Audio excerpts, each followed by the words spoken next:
Salut à tous, bonsoir, bienvenue dans iWeek, toute l'actu Apple en direct. C'est votre émission, on est ensemble pendant une heure. C'est du live et je ne suis pas tout seul puisque je suis accompagné par une partie de la Dream Team que vous connaissez bien.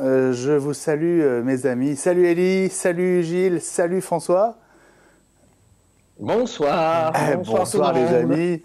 Merci d'être au rendez-vous. Je salue aussi tout de suite ceux qui sont avec nous sur Twitter avec le hashtag iWeekTV.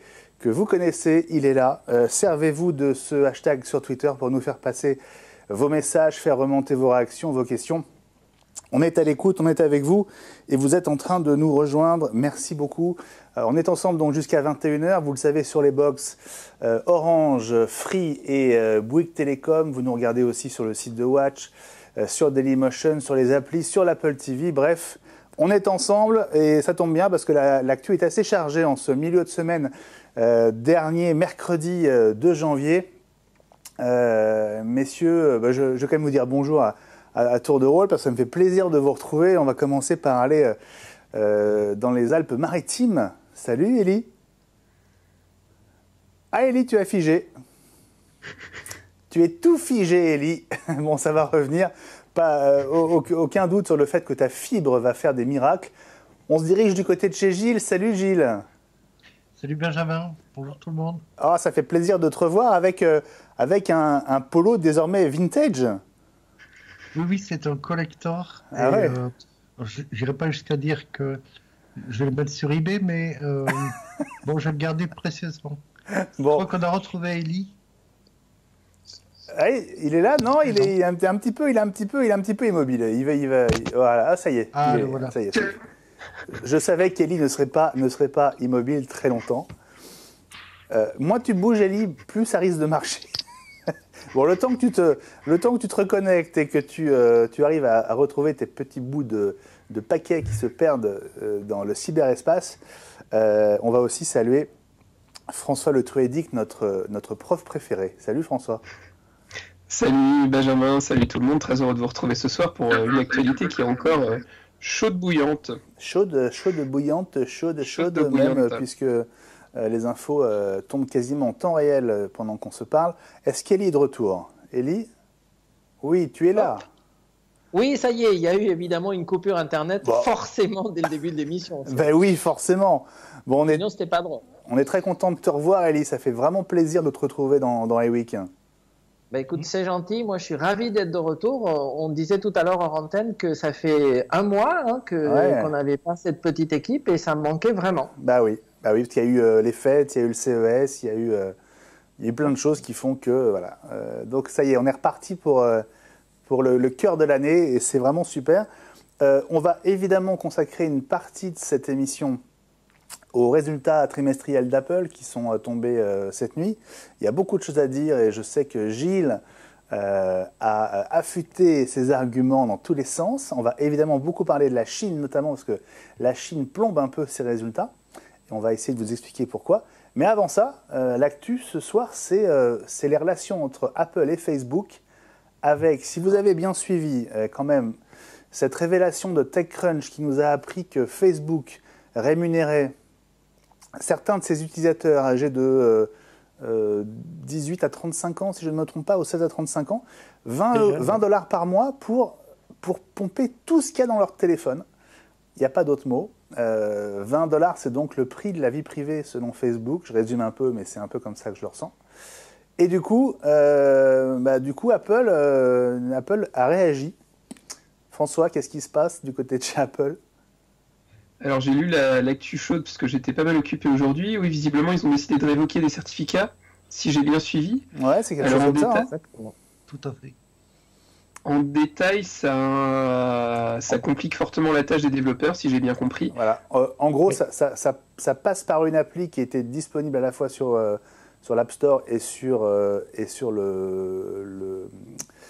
le Play Store d'Android, l'appli n'est plus dispo sur l'App Store. Hein. En gros, c'est ça que ça veut dire. Oui.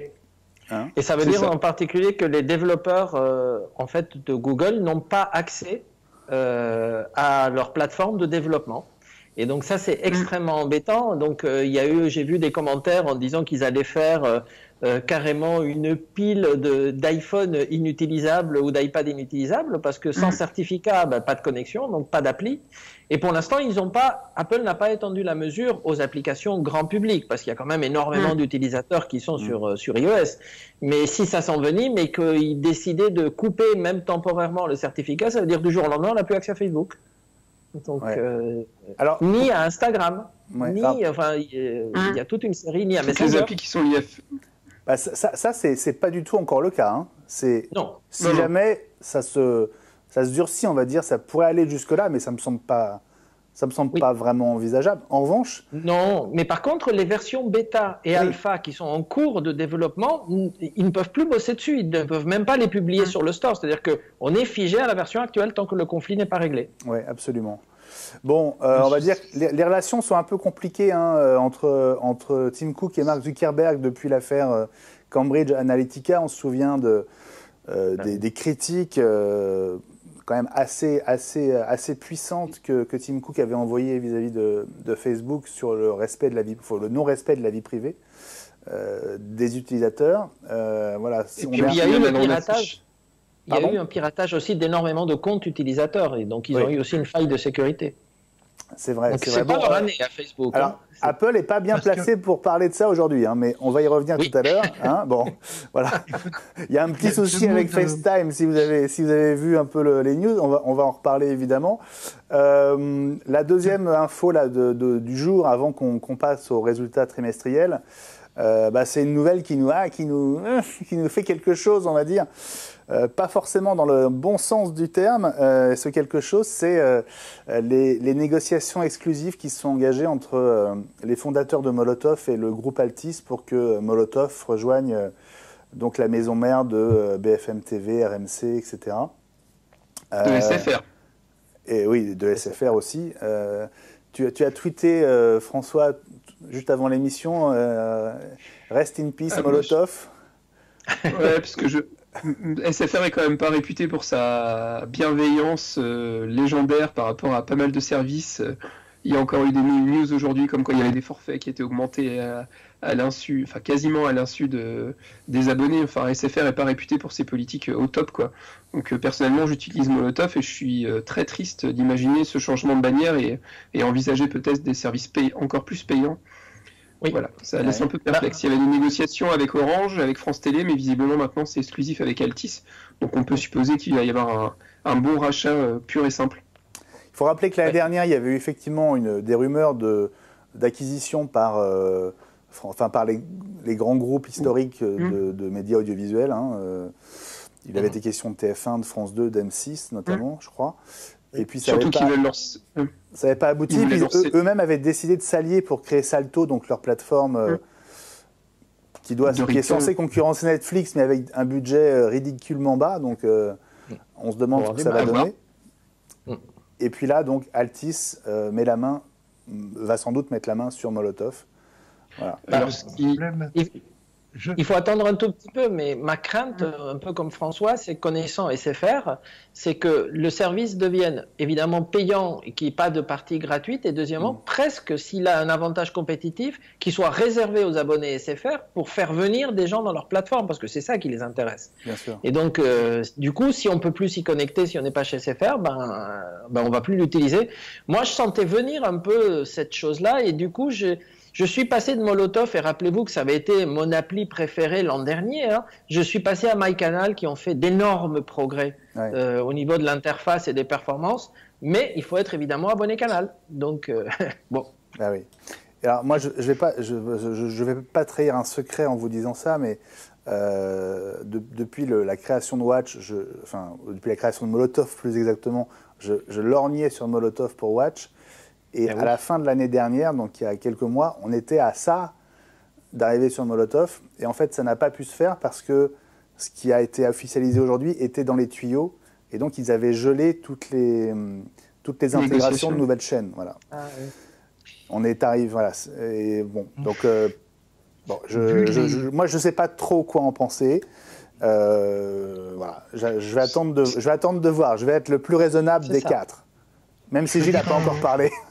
Oui, mais je vais mettre Vas-y, Gilles. Dis-nous, Gilles. Un gros caillou dans le jardin d'Altis, sachant que je déteste cette expression, mais je vais l'utiliser quand même. Comparaison n'est pas raison. Ceci posé, vu la politique du carnet de chèques d'Altis et son endettement qui est quand même assez colossal, j'ai en tête le précédent d'Orange au moment de la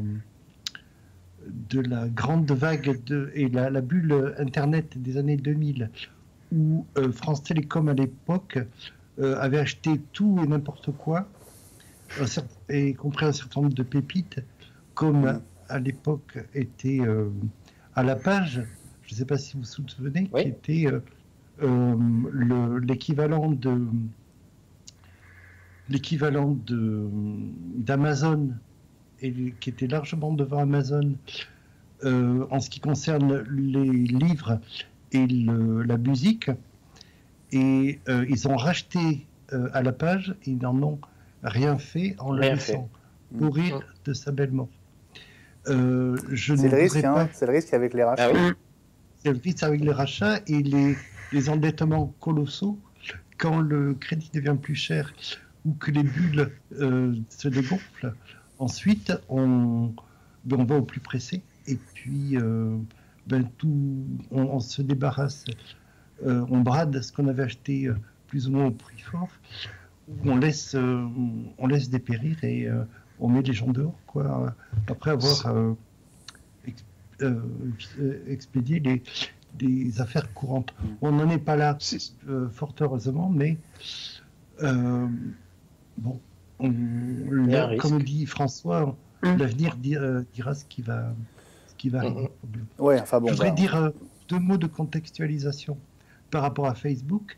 Pourquoi ils ont fait cette bévue qui les a fâchés un peu plus avec Apple, c'est que la jeune génération quitte Facebook en nombre ou ne l'utilise plus, et Mark Zuckerberg et les têtes pensantes de Facebook avaient en tête d'examiner le comportement des jeunes de 16 à 25 ans pour essayer de voir qu'est-ce qui pourrait les aider à raccrocher les wagons.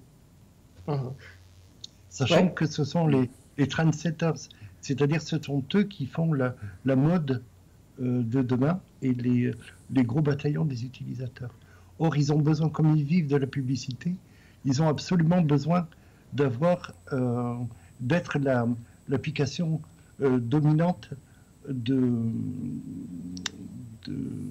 comment on appelle ça, des jeunes, quoi. Des jeunes et du reste de la population. C'est un petit peu comme TF1 qui a absolument besoin d'être l'opérateur dominant pour pouvoir vendre au prix fort la publicité. Ça pue. François ? Non, mais je rejoins ce que disait Gilles, et puis j'étais en train de repenser à la situation de WeSing, qui était quand même une marque qui était très prometteuse, qui avait été rachetée par Nokia, qui a plus ou moins fait vivoter le truc pendant quelques années, et qui au final a repris son indépendance derrière. Donc c'est un autre exemple qui m'est venu comme ça, de start-up qui a été racheté, et qui heureusement s'en est sorti, parce que ça reste une bonne marque. Ouais. Donc on peut espérer que... Alors, le cas de WeSing est assez rare quand même. Hein, la start-up rachetée par un grand groupe qui arrive à reprendre son indépendance et retrouver son ADN initial, c'est quand même hyper rare. Hein. C'est parce que ça a été repris par les fondateurs qui avaient et la vision et les capitaux, ce qui n'est pas toujours forcément le cas. Exactement. En l'occurrence, Eric Carrel, l'un des cofondateurs de WeSing. Bon, ben voilà pour les 2 news Facebook, Apple et Molotov. On va passer au gros morceau de la semaine, donc à ces résultats trimestriels d'Apple. Peut-être qu'avant de faire de l'analyse, mes amis, on va peut-être donner les infos essentielles.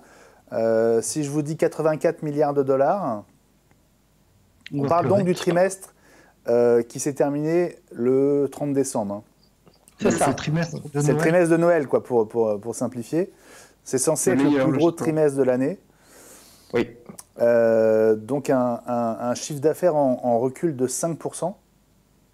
Oui, ce qui n'est pas énorme. Hein. En même temps, il y a Non, plein mais de c'est un sociétés recul. qui aimeraient bien faire ce chiffre-là. Hein. C'est sûr. 6 milliards.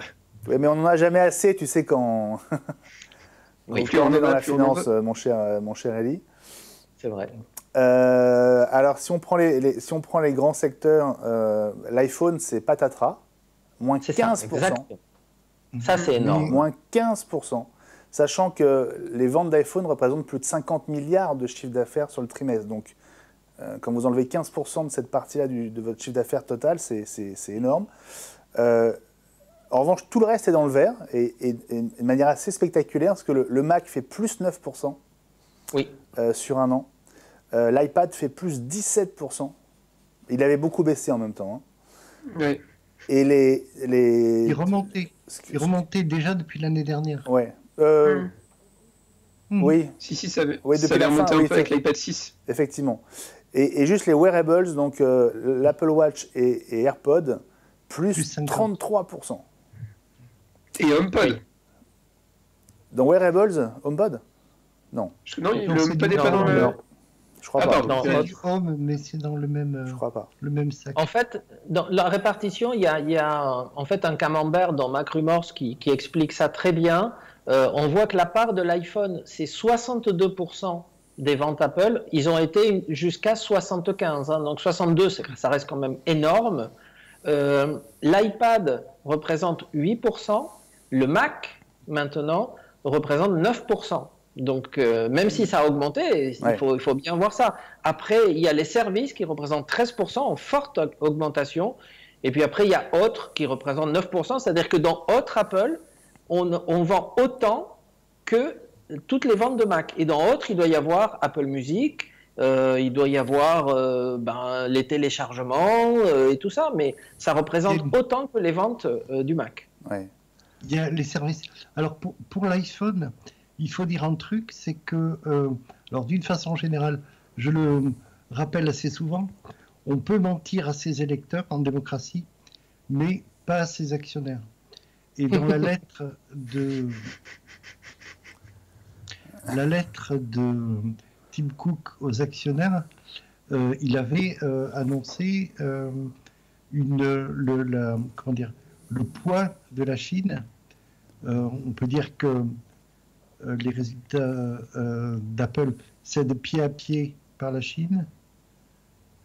Et donc, c'est moins 15%. Et c'est également sinon, le reste des régions sont en hausse. Ah oui, mais C'est clairement, les chiffres en Chine au trimestre de Noël ont été très en dessous de ce qu'ils espéraient. Alors, la question, c'est pourquoi. Et Alors, sur tous les domaines, hein, Mac, iPhone, tout s'est cassé la gueule. Mais en même temps, c'est moins 15%. C'est Oui. le recul de la croissance en Chine pour l'année. C'est ça. 15%, oui. C'est ça. Ouais. Donc, ce serait Bah, directement il y a lié, un- en fait, à la Et au conjoncture. contexte économique. La conjoncture, Oui. plus des facteurs de nationalisme économique, je pense, puisque alors le marché du smartphone aussi recule fortement en Chine, d'une manière C'est ça. générale. C'est comment dire Il y c'est a eu des analystes qui ont dit tout de suite, c'est à cause de la politique des États-Unis, c'est la guerre commerciale, c'est Trump, etc. Comme de toute façon, dès qu'il y a quelque chose dans le monde, c'est sa faute, que ce soit vrai ou pas. Hein, des fois, ça peut être vrai. Mais bon, c'est une analyse un peu simple. Hein. L'économie chinoise a eu un certain ralentissement. Il y a certainement eu une réaction nationaliste. Huawei a développé et sorti des nouveaux produits qui sont pas si mal que ça, hein, et qui sont beaucoup moins chers. Ouais. Je dis pas que je vais m'acheter un Huawei demain matin. matin, mais quand même, il faut reconnaître qu'ils ont fait des efforts. Ils savent bien copier la technologie. Hein. Donc, tout ça combiné, ça fait qu'il y a eu une baisse. C'est pas non plus 50%, hein, mais 15% pour un marché comme la Chine, c'est quand même énorme. C'est énorme. C'est juste. Et on voit l'impact. Ça représente quand même la baisse sur la Chine seule pour Apple, ça représente quand même presque 5 milliards de moins que prévu qui ne sont pas entrés dans les caisses en un trimestre. Hein. Et en l'occurrence, c'est le delta qui a d'écart. Il y a 1,2 milliard d'habitants, si je ne dis pas de bêtises, ça fait un truc affolant. Certes. Non, et puis il faut se souvenir que Tim Cook avait mis le paquet sur la Chine. Enfin, ça fait partie des choses qui sont mises en avant depuis un paquet d'années en disant c'est la Chine, le futur marché, c'est la Chine, etc. Ouais. Et là, en l'occurrence, la Chine s'abaisse, donc Apple en global se prend un petit gadin, quoi. Alors, en fait, c'est la région Asie, hein, parce que l'Inde aussi a baissé et Apple croit énormément à l'Inde aussi pour développer ses ventes. Ils produisent des iPhones là-bas, d'ailleurs. Ils ont besoin de monter en gamme, d'ailleurs. Mais ils sont en train de se prémunir d'une guerre commerciale en essayant de mettre en place des fabrications autour de la Chine continentale dans un certain nombre de pays d'Asie du Sud-Est, sachant qu'ils ont des soucis on a su pourquoi il y avait eu des problèmes de livraison pour le Mac Pro. C'était pas dans le conducteur, mais c'était simplement une petite vis qui était nécessaire, qui n'arrivait pas à avoir en quantité suffisante sur le marché américain, aux États-Unis, alors qu'ils avaient promis de le construire uniquement avec des composants. Là, tu parles de quel produit? Du Mac Pro, qui était le seul produit fabriqué aux États-Unis. Ah, oui. En fait, il leur manquait une vis indispensable. Oui, c'est ça. Donc, bon, c'est vrai qu'on s'éloigne un petit peu de notre sujet, mais je voudrais qu'on reste sur ces chiffres et sur les résultats. Bon, pour rassurer les personnes qui nous écoutent, il y a une délégation chinoise qui arrive aux États-Unis début de semaine prochaine pour justement arriver à un accord commercial. Hein. Donc, il y a eu des tiraillements d'un côté et de l'autre, mais ils vont se mettre d'accord. Hein. C'est des hommes d'affaires des deux côtés. Hein. Donc, tout le monde montre ses muscles.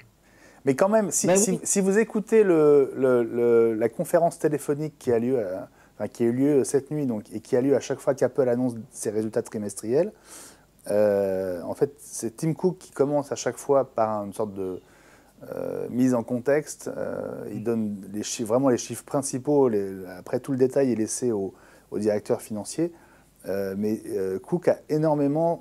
en fait, il a fait les 3/4 de son intervention hier soir sur la Chine et sur la tentative d'explication de cette baisse en Chine pour essayer de rassurer en disant qu'en gros c'était une baisse temporaire, certes qui n'avait pas été anticipée mais qui est temporaire et finalement tous les indicateurs d'Apple sont au vert pour la suite et notamment on a eu droit à la fameuse phrase qui promet que dans l'année on va en prendre plein les yeux.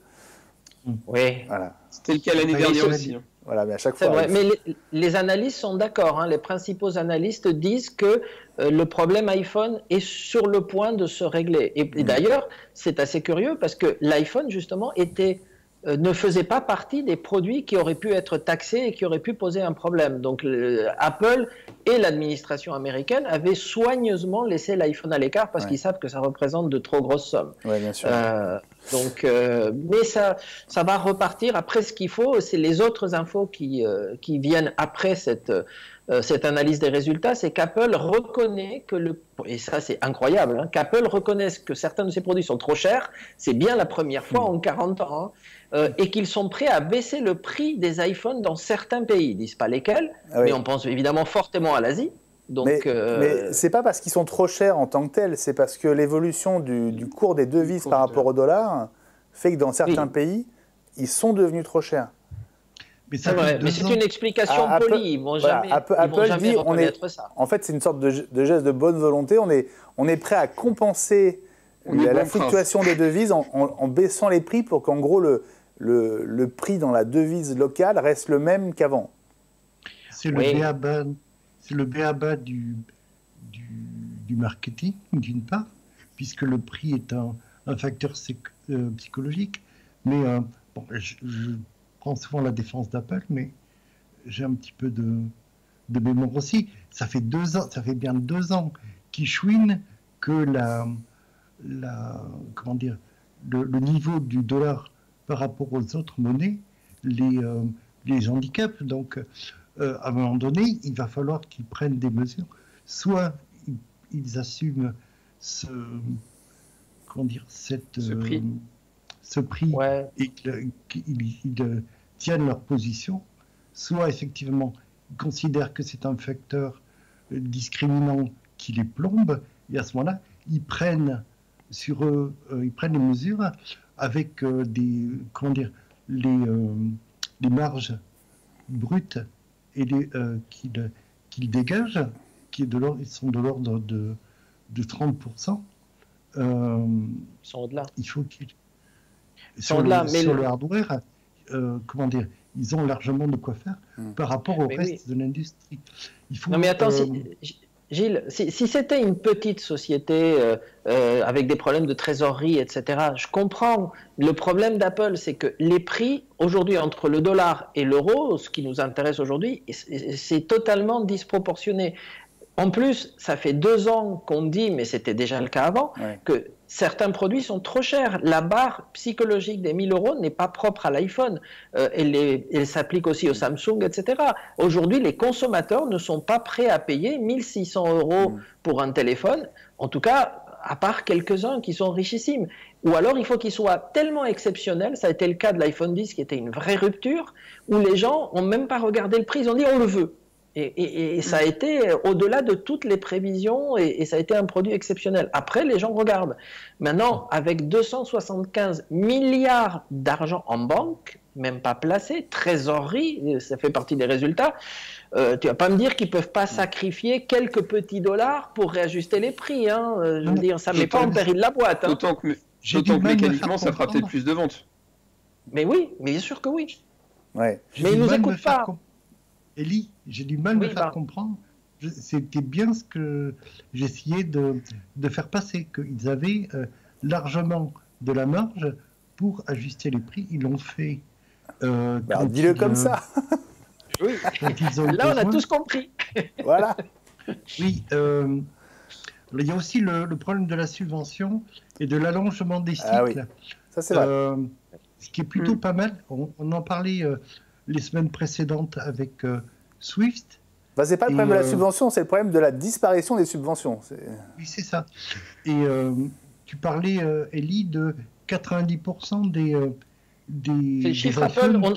On s'approche de 95% des iPhones sont maintenant non subventionnés. C'est-à-dire que vraiment, quasiment, c'est une toute petite quantité qui est encore subventionnée. Il n'y en a pratiquement plus. Par contre, les cycles de renouvellement sont de 24 mois. C'est-à-dire que les gens, aujourd'hui, payent les iPhones, même chez les opérateurs, un prix assez fort, mais ils les gardent plus longtemps.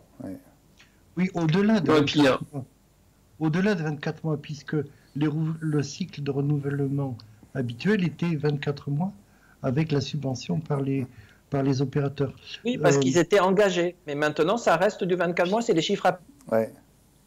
Il y a eu le changement des batteries, et puis les iPhones ont une deuxième vie énorme. Ellie, ça lui a coupé la chic les 24 mois, Ellie. Tac. Je profite de cette toute petite interruption du côté d'Ellie sur la Côte d'Azur, qui va retrouver son flux très vite pour vous saluer, vous qui êtes sur Twitter avec le hashtag iWeekTV. Eric Alliot nous a rejoint un petit peu en retard. Bonsoir à toute l'équipe, dit-il. Je suis en retard, je reprendrai le replay. On est très heureux de t'accueillir, Eric, dans cette émission. Derder Motus est là lui aussi. J'évoquais cette phrase de Tim Cook sur la promesse d'annonces qui vont nous faire rêver dans l'année. Et Jérôme dit, plein les yeux, je ne sais pas, mais le portefeuille va morfler. Oui, ça c'est sûr. Ellie est toujours un petit peu figée. On va continuer à te donner un petit peu de temps, Ellie, pour que tu te reconnectes dans de bonnes conditions. Derder Motus, toujours à propos des iPods, dit que c'est vraiment l'énorme carton, et c'est vrai que ça s'est visiblement vérifié. On n'a pas de chiffres de vente, mais ils ont été en rupture de stock au moment de Noël très très largement, et sans doute qu'Apple a trouvé là une nouvelle source de revenus bien sympathique. Marc Monticelli, lui aussi, est avec nous. Il nous dit bonsoir à toute l'équipe. À la bourre après avoir raté l'émission de la semaine dernière. Le sort s'acharne. Je vous regarde depuis ma Delta, et donc ma Freebox Delta, mais en ADSL. Bon, ça doit quand même bien marcher. Hein. Il n'y a pas de raison. Ouais, un confrère, enfin un complice en tout cas d'Eli, en tout cas sur la Delta. Marc Monticelli qui nous dit à propos de Molotov et de l'offre MyCanal, l'offre MyCanal intégrée avec Free est pas mal non plus. Box, iPad, Web, ce sera une très bonne alternative à Molotov qui effectivement va basculer totalement SFR. Quel dommage, dit-il. Voilà, vos messages continuent d'arriver avec le hashtag iWeek TV. Apparemment, vous avez un petit souci pour nous regarder sur la box d'Orange. Alors, je ne sais pas pourquoi. J'espère que ça va s'arranger, parce qu'a priori, ça ne vient pas de chez nous. Donc on espère que ça va se régler très très vite. Toujours à propos de ces chiffres trimestriels annoncés cette nuit, donc on l'a vu, la Chine a impacté assez largement le chiffre d'affaires, avec cette baisse de 15% en Chine. Il y a toujours des infos intéressantes à relever. Je ne sais pas si vous avez eu l'occasion d'écouter cette conf et les questions qui suivent d'habitude avec des analystes vous savez, les gens qui évaluent les capacités des entreprises, l'évolution à venir de leur cours de bourse, etc. Donc parmi les chiffres que moi j'ai relevés, Apple Music a passé le cap des 50 millions d'abonnés payants. Oui. Je ne sais pas si vous avez vu ça. Apple a 360 millions d'abonnés payants sur l'ensemble de ses services. Ça fait plus 120 millions en un an, quand même. Donc ils ont augmenté d'un tiers en un an. C'est pas mal du tout. Apple Pay, 1,8 milliard de dollars de transactions pendant le trimestre. Ouais. Apparemment, ça a doublé en 3 mois. Doublé. Et ouais, François ?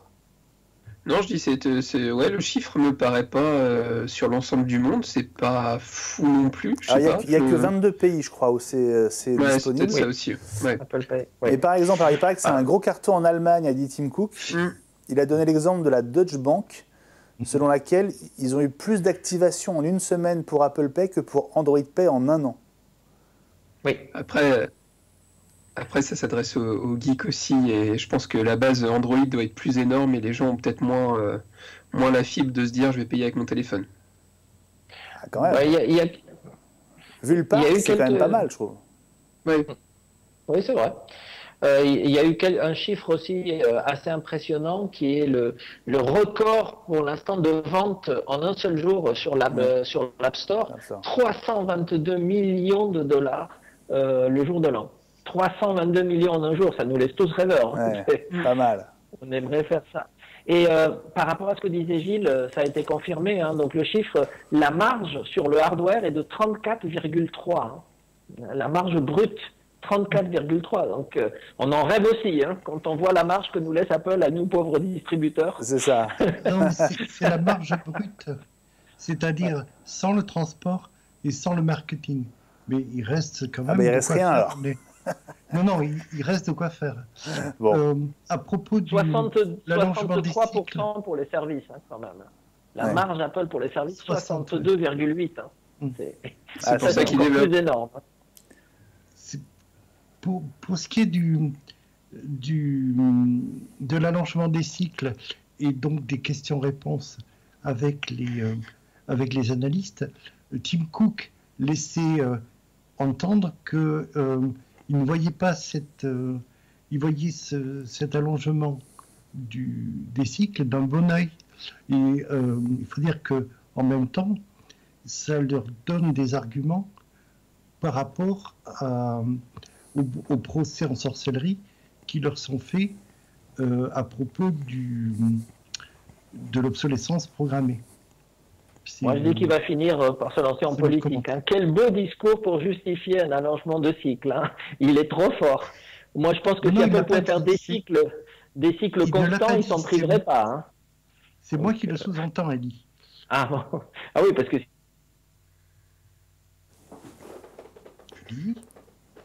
Nous sommes Ça là. marche bien Nous sommes ça là. marche bien la Freebox Delta. Hein. Parfaitement bien. Ça se fiche. Et j'avais une dernière info que j'avais relevée. Oui, alors pour le coup, il fallait un petit peu la chercher dans une phrase, mais ils ont consacré 30 secondes à Apple News, qui est un service en fait, qui est un média d'information, une appli d'information qui n'est disponible qu'aux US, en Angleterre et en Australie. Et Tim Cook a annoncé qu'ils allaient lancer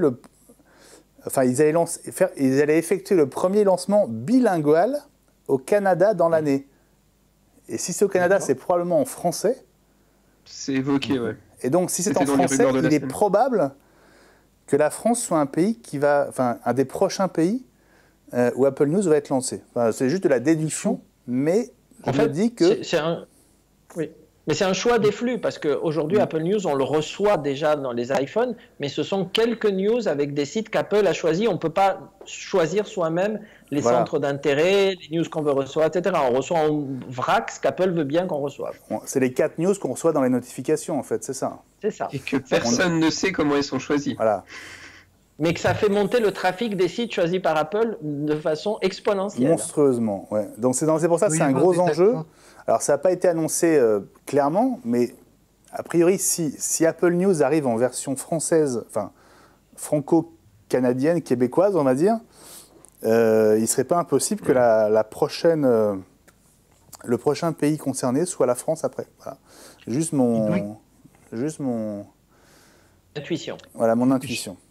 J'ai un bémol, il doit y avoir des négociations derrière avec les fournisseurs de contenu. Et Bien donc, même si c'est localisé, comme on dit en français, il faut attendre que les deals en mauvais français, en mauvais franglais, soient signés avec les sources et les fournisseurs de contenu. Oui, on se souvient des conflits qui avaient existé entre les titres français et Google, par exemple, pour Google News et le partage de la manne publicitaire. Oui, c'est sûr que ça va sans doute, le jour où ça arrivera, ça va poser plein de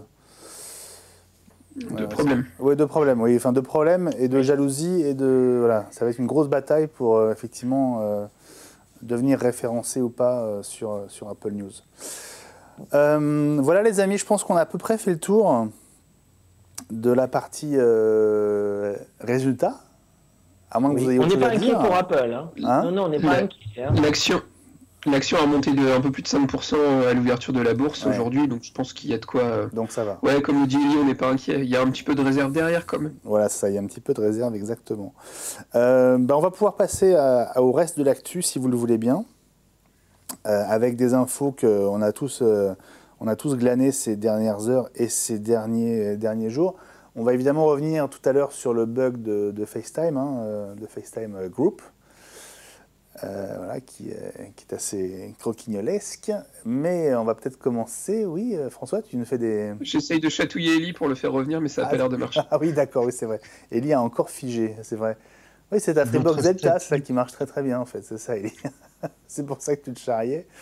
Bon, alors, dans l'actu, dans le reste de l'actu, la nouvelle version de Swift nous promet une optimisation des apps. Je crois que c'est toi, Gilles, qui a vu cette info. Oui, mais je n'ai pas grand-chose à en dire n'étant pas programmeur. Juste qu'on poursuit le mouvement qui a été amorcé depuis Swift 2. Chaque fois, on allège le poids, le langage, donc le poids des applications et des ressources processeurs qui sont consommées, et donc on prolonge d'autant la jeunesse et la vélocité des matériels anciens, que ce soit l'iPad ou l'iPhone.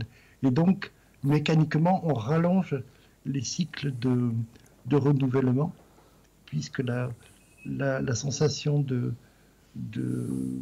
comment dire, de lenteur.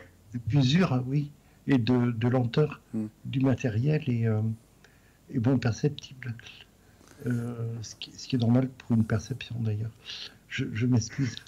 Non, c'est pas grave, c'est pas grave. Enfin, en tout cas, voilà, les apps seront optimisées avec la prochaine version de. Enfin, elles le sont déjà, mais elles le seront encore plus avec la prochaine version de. Et le système d'exploitation aussi. De Swift. Absolument. Est-ce que tu es de retour, Ellie? En tout cas, je vous entends. Je ne vois pas l'image bouger, mais je vous entends. Nous, on te voit bouger à nouveau. Ah, bah écoute, alors c'est mon retour. Écoute, ça va, ça y est, ça s'est resté. Tu n'as pas manqué grand-chose. On parlait juste de Swift, de la prochaine version de Swift qui allait optimiser encore un peu plus les apps. Je vous propose maintenant qu'on passe effectivement à ce morceau, joli morceau de choix, qui est le bug de groupe FaceTime. Aïe. Ouais. Bon, Apple a pris une mesure radicale. Hein. Oui. Ça marche plus, c'est plus possible. Ils ont coupé la conversation de groupe. Moi, j'ai jamais essayé en fait. Hein. J'aimerais bien qu'on fasse un essai un jour d'une conversation de groupe pour le fun. Bah, ça va pas être possible ce soir. Non.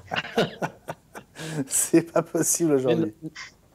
Mais dommage parce que le bug était sympa. Hein. C'est ça. Il y a plein de gens qui commençaient à noter le. Il y a plein de gens qui commençaient à noter le numéro FaceTime de leurs copines pour voir s'ils arrivaient à les surprendre en vidéo, tu vois. Ben non, raté. Hein. Bon, qu'est-ce qui se passait alors, François, avec groupe FaceTime? J'ai peur de dire une boulette, mais à première vue, on avait moyen d'entendre et de voir ce qui se disait avant la communication. C'est ça, si la personne n'avait pas répondu, je crois.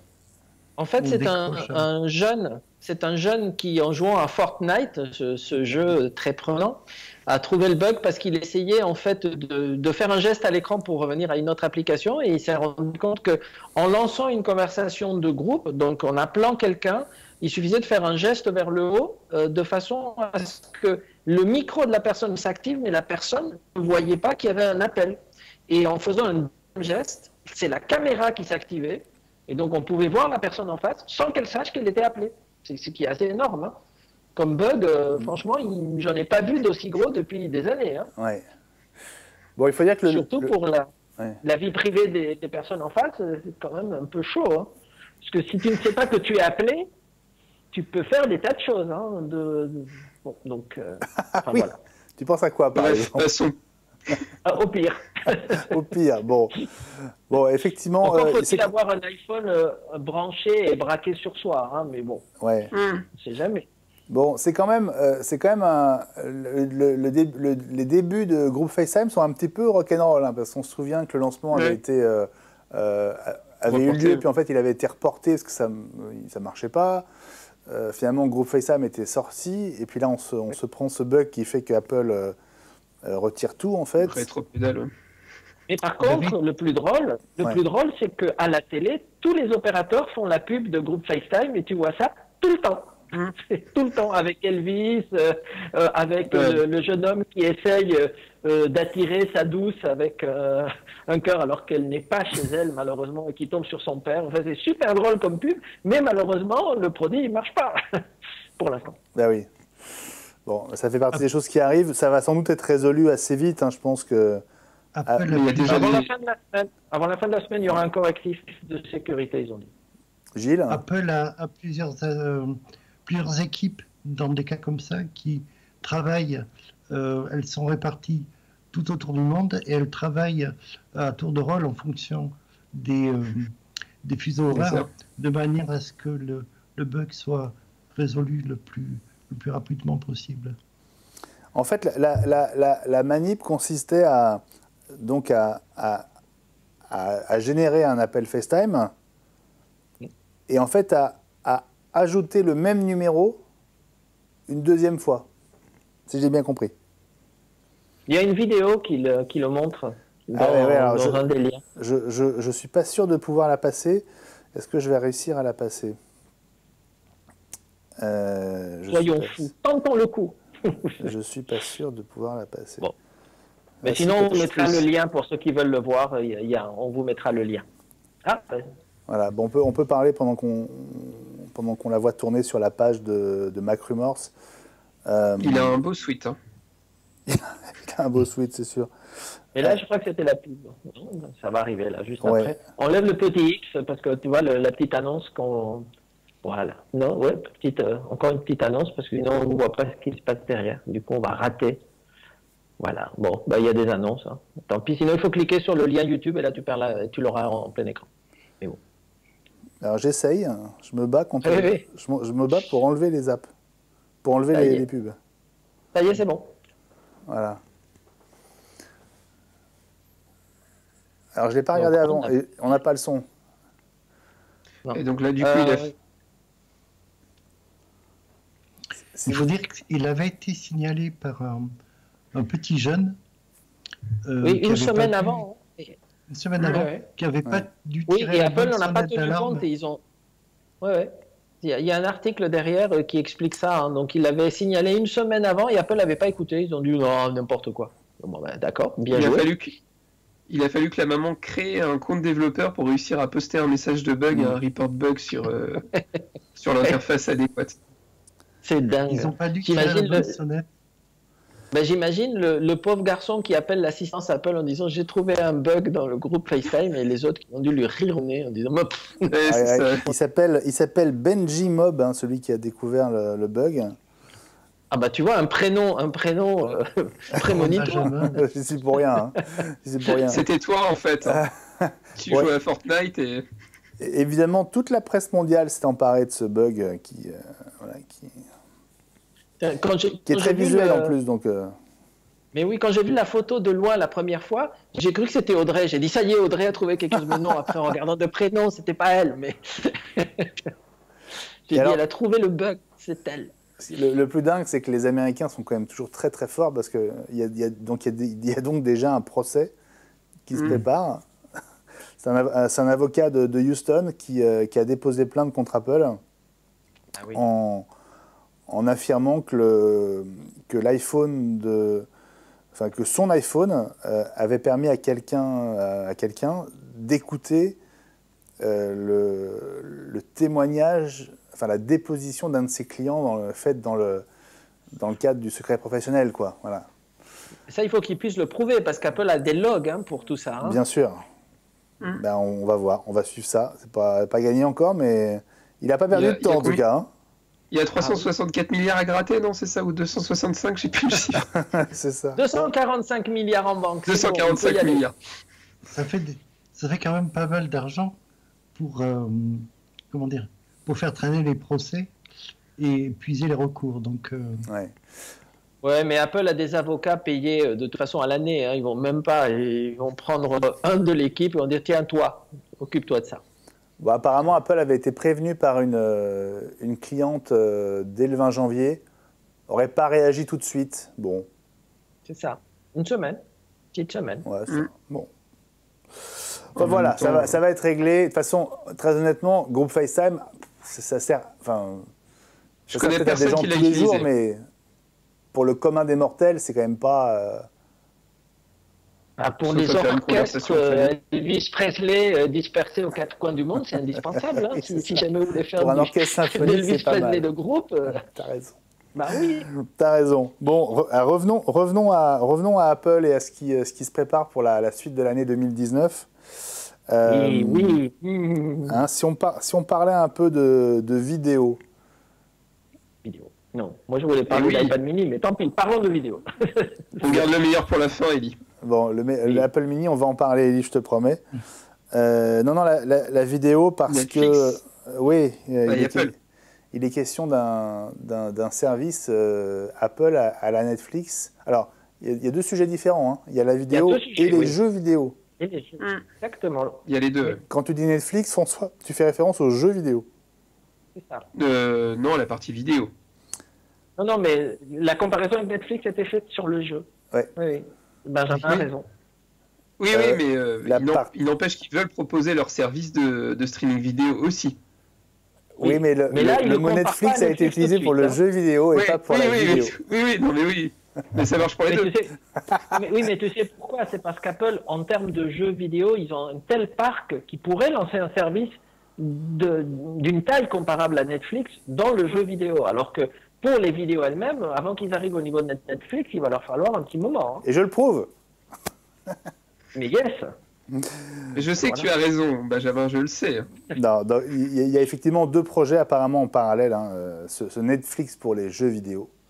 Un service sur abonnement, dont on ne sait pas grand-chose, mais qui serait sur les rails. Et puis, ça a été une des questions posées à Tim Cook cette nuit, hein, sur la stratégie vidéo d'Apple. Il a répondu qu'il y avait déjà plusieurs briques dans le mur. Ouais, ça, dans le mur. Il a commencé par citer l'Apple TV. Oui. Il a cité AirPlay 2 et son intégration dans des téléviseurs de pas mal de marques, dont Samsung.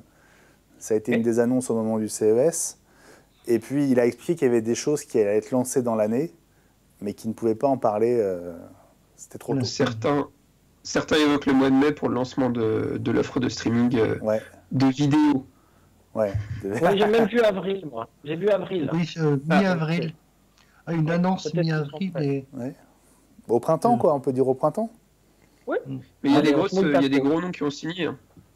Ah bah Jennifer Aniston, déjà, ça a incité pas mal de monde à s'abonner. Hein. Oprah Winfrey, ouais. Contrat multi-annuel avec Oprah Winfrey, qui est quand même le Michel Drucker américain, on va dire. C'est vrai. C'est pas une bonne comparaison.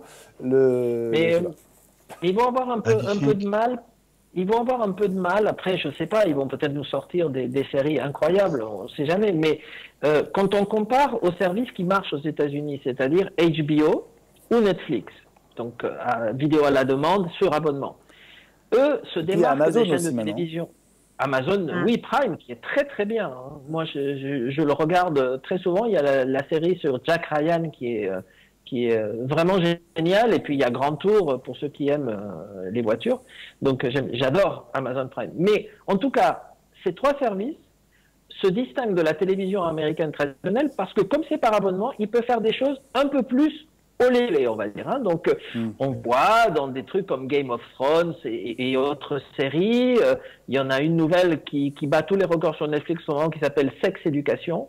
Et donc, ces séries-là, elles sortent du puritanisme américain de base. Maintenant, connaissant Apple, les séries qui vont passer dans le service, ça va être d'un puritanisme forcé. Hein. Donc, alors là, ça va nous rappeler des époques des années 50. Hein. On verra pas une cuisse. Hein.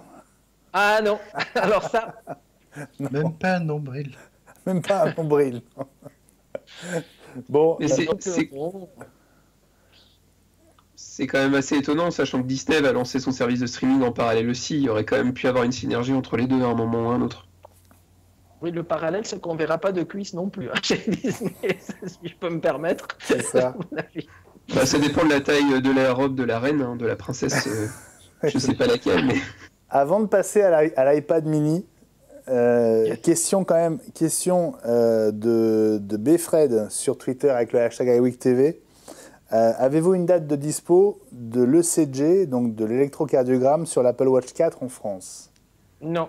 Non. Tu sais que j'ai écrit à Tim Cook à plusieurs reprises et que vraiment, il n'y a rien à faire. C'est vrai hein. Sérieux? Ouais, sérieux. Il ne veut pas. Bon.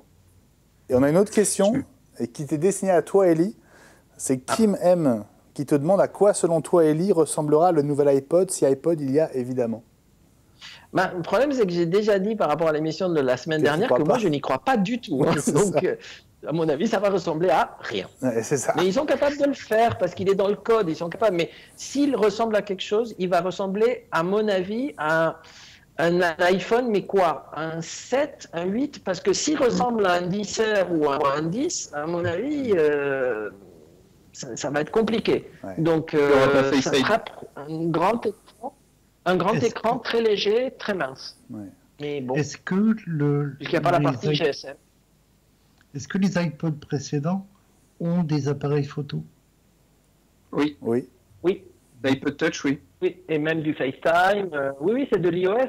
La seule chose, c'est que ils étaient entre 250 et 400 euros. À partir du moment où tu trouves des iPhones, il y a eu la promo du SE à 329 euros. Aujourd'hui, il y a une promo avec le 6S à 359 euros TTC, qui est pas cher du tout. Il va y avoir une promo sur l'iPhone 7 qui va sortir dans les jours qui viennent. Donc, quand tu as des iPhones à 300 euros, pourquoi tu achèterais un iPod Touch, même si tu mets pas de carte SIM? Parce qu'on va le donner, par exemple, à des gamins qui n'ont pas encore l'âge d'avoir un téléphone, bien que ça commence de plus en plus jeune. Mais le jour où ils grandissent, il suffit de leur mettre la carte SIM. Hein. Donc, voilà, quoi. Bon, c'est une très bonne réponse, Élie. Je vous propose, puisqu'il nous reste 3 minutes, pas plus, qu'on termine sur cette rumeur à propos d'un futur iPad mini. On en parle depuis plusieurs semaines dans iWeek. Oui. Et on n'en est plus à se demander s'il va sortir ou pas. Là, on parle vraiment de ses caractéristiques. Et la dernière rumeur dit qu'il pourrait supporter l'Apple Pencil et le Smart Keyboard. Qu'est-ce que vous en pensez? Ben, la question, c'est le 1 ou le 2? Parce que est-ce que c'est l'ancien Pencil comme l'iPad 9 pouces 7, puisque c'est cette technologie-là, et laisser le nouveau Pencil et le nouveau Smart Keyboard au Pro, parce qu'il faut bien qu'il défende ce marché qui est premium. Mais même, moi, c'est pas tellement... Ça, c'est bien qu'il y ait un Pencil, je serais ravi. Le Smart Keyboard, ça dépend du prix. Hein. Si c'est à 200 euros, non merci. Ouais. Mais moi, ce que je veux, c'est un iPad mini, effectivement, 5. Sans Face ID, c'est pas grave. Touch ID me va très bien, mais avec un processeur digne de ce nom, parce que j'ai mon iPad mini à moi, j'arrive pratiquement à rien faire dessus maintenant, tellement c'est lent. Je suis en iOS 9, hein. J'arrive pas à l'upgrader iOS 9. Hein. Bon, Élie, est-ce que tu voudrais un stylet avec un projecteur intégré? Mais ça c'est le projet fou d'Apple. Ils sont dans Patently Apple, ils ont sorti les brevets que dépose Apple, ils déposent des brevets étonnants. Un stylo qui a un vidéoprojecteur intégré. C'est pas fou ça? Moi je trouve ça incroyable. Bon, ça sortira probablement pas. Ouais, mais... bon, comme j'étais en train de préparer la dernière news, je suis passé dessus alors que tu étais encore en train de parler du Pencil avec le projecteur. C'est pas vraiment une news, mais c'est sur le Touch Bar, donc qui n'a pas que des partisans. Et certains chez Apple pensent que les clients devraient avoir le choix d'un MacBook Pro haut de gamme sans Touch Bar, ce qui réduirait son prix d'environ $500 ou 500 euros. Voilà. C'est-à-dire que le débat sur l'intérêt, l'utilité de la Touch Bar continue. Voilà, mes amis, je vous remercie d'avoir été au rendez-vous. C'était très chouette de vous retrouver tous les trois. J'espère que vous avez passé un bon moment. On s'est bien marré. Bien sûr. Absolument, absolument. Salut Élie, salut Gilles et salut François. Merci d'avoir été au rendez-vous d'iWeek. Je vous retrouve avec mes copains la semaine prochaine, mercredi 20h en direct pour un nouveau numéro. Tout de suite, le garage, le retour. Et puis à 22h, Ciné-Watch, toute l'actu ciné en direct avec Alan Blanc-Villain. Passez une très bonne soirée sur Watch où les programmes continuent. Salut à tous.